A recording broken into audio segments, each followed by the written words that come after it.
ജ്ഞാനികൾ യേശുവിനെ കണ്ടെത്തുന്നത് അമ്മയായ മറിയത്തോടു കൂടെയാണ്.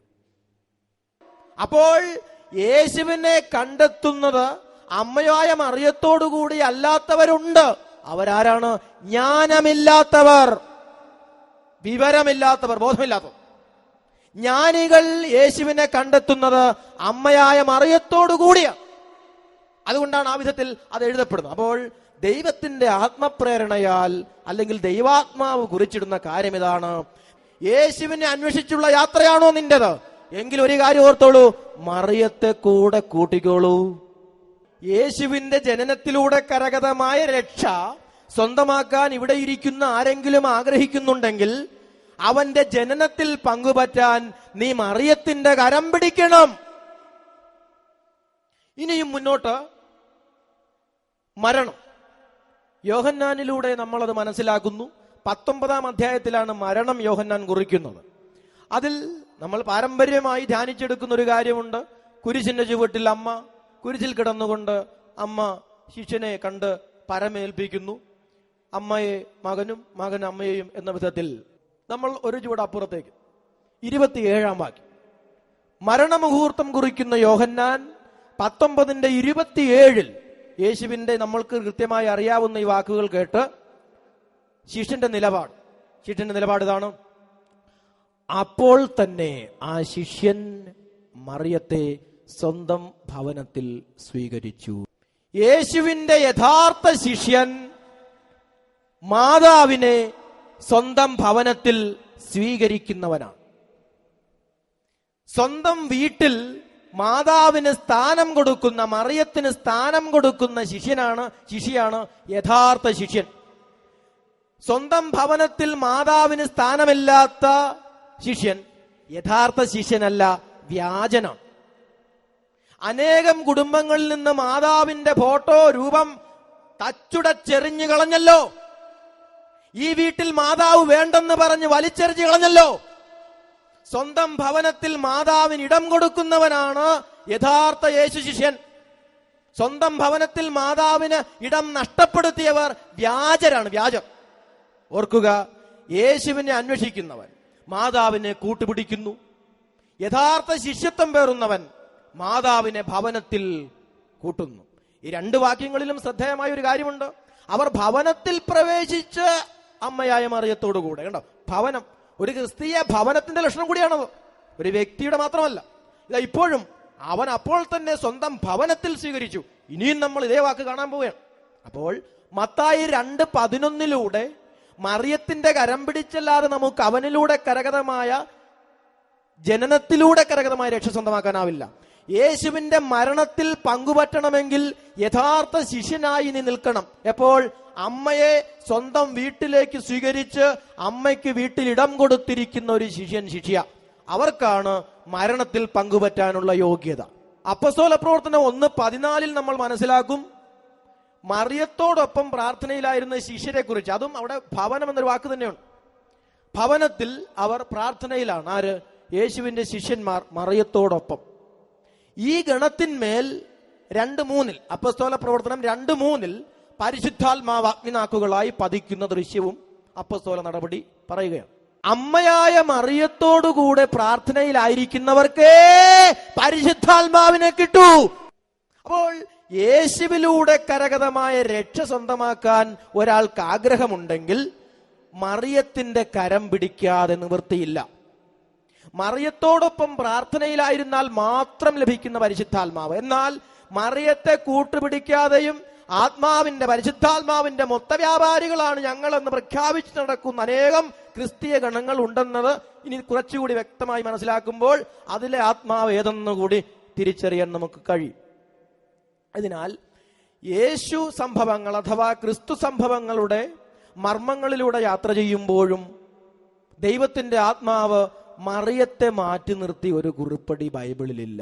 ഇത്രമേൽ കൃത്യമായി ബൈബിളിനെ സമഗ്രതയിൽ മനസ്സിലാക്കുമ്പോൾ മറിയത്തിന് വ്യക്തമായ ഇടവും ചിരപ്രതിഷ്ഠയും പരിശുദ്ധാത്മാവ് നൽകിയിട്ടും ഇതെല്ലാം അറിയാമായിരുന്നിട്ടും മനസ്സിലാക്കാൻ സാധ്യതയുണ്ടായിട്ടും എന്തുകൊണ്ടാണ് ചിലർ മറിയത്തെ തിരസ്കരിച്ച് നിഷേധിച്ച് യേശുവിന്റെ കൂട്ടാളികൾ എന്ന് പ്രഖ്യാപിക്കുന്നത്? ബൈബിളിനെ അതിന്റെ സമഗ്രതയിൽ മനസ്സിലാക്കുമ്പോൾ പരിശുദ്ധാത്മാവിന്റെ രക്ഷാകര ഇടപെടലുകളെ മാത്രം നോക്കിയാൽ മറിയം അഗ്രഗണ്യ സ്ഥാനത്ത് നിൽക്കുന്നു. യേശു സംഭവങ്ങളിലൂടെയുള്ള രക്ഷയെക്കുറിച്ച് ധ്യാനിച്ചു വന്നാൽ എല്ലാ മർമ്മയിടങ്ങളിലും മറിയത്തെ പ്രത്യേകമാം വിധം പരിശുദ്ധാത്മാവ് പിടിച്ചു നിർത്തുന്നു.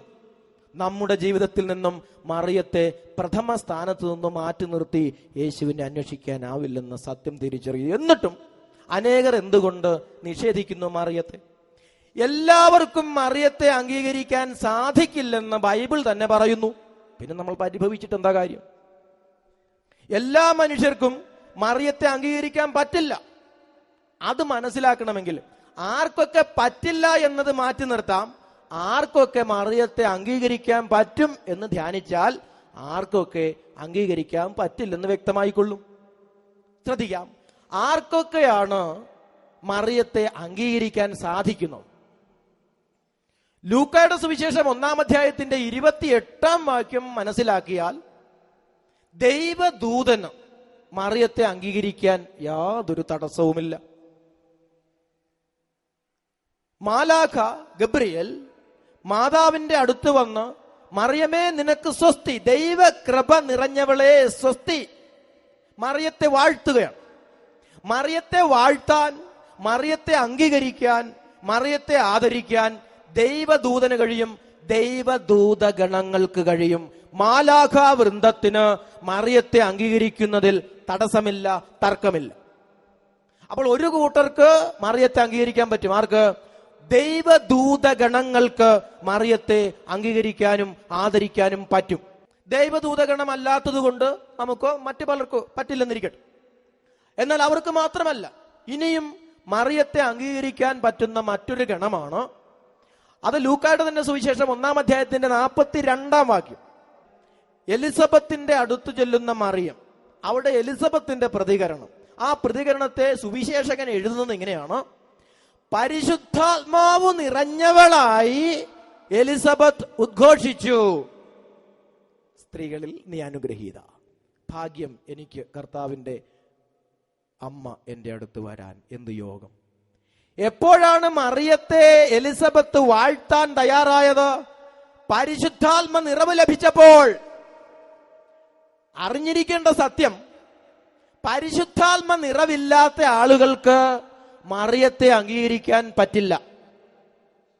അപ്പോൾ ആരെങ്കിലും നമ്മുടെ പരിചയത്തിലോ കേൾവിയിലോ മറിയത്തെ നിഷേധിക്കുന്നുണ്ടെങ്കിൽ പരിശുദ്ധാത്മ നിറവില്ലാത്തത് കൊണ്ടാണ്. ആർക്കാണ് പരിശുദ്ധാത്മാവിനെ കിട്ടുന്നതെന്ന് നമ്മൾ കണ്ടതാണ്. മറിയത്തോടൊപ്പം കരം പിടിച്ച് പ്രാർത്ഥിക്കുന്നവർക്കേ കിട്ടൂ. ഇനിയും വേറൊരു ഗണത്തിനു കൂടി മറിയത്തെ അംഗീകരിക്കാൻ വാഴ്ത്താൻ പറ്റും. ലൂക്കാ 11:27 അതിലിങ്ങനെയാണ്: ഒരു സ്ത്രീ ചാടി എഴുന്നേറ്റ് പറയുകയാണ്, നിന്നെ വഹിച്ച ഉദരവും നിന്നെ മുലയൂട്ടിയ പയോധരങ്ങളും എത്ര ഭാഗ്യപ്പെട്ടതാ. യേശുവിന്റെ പ്രബോധനം കേട്ട് മതിമറന്ന പെൺകുട്ടി യേശുവിന്റെ അമ്മയെ വാഴ്ത്തുന്നു.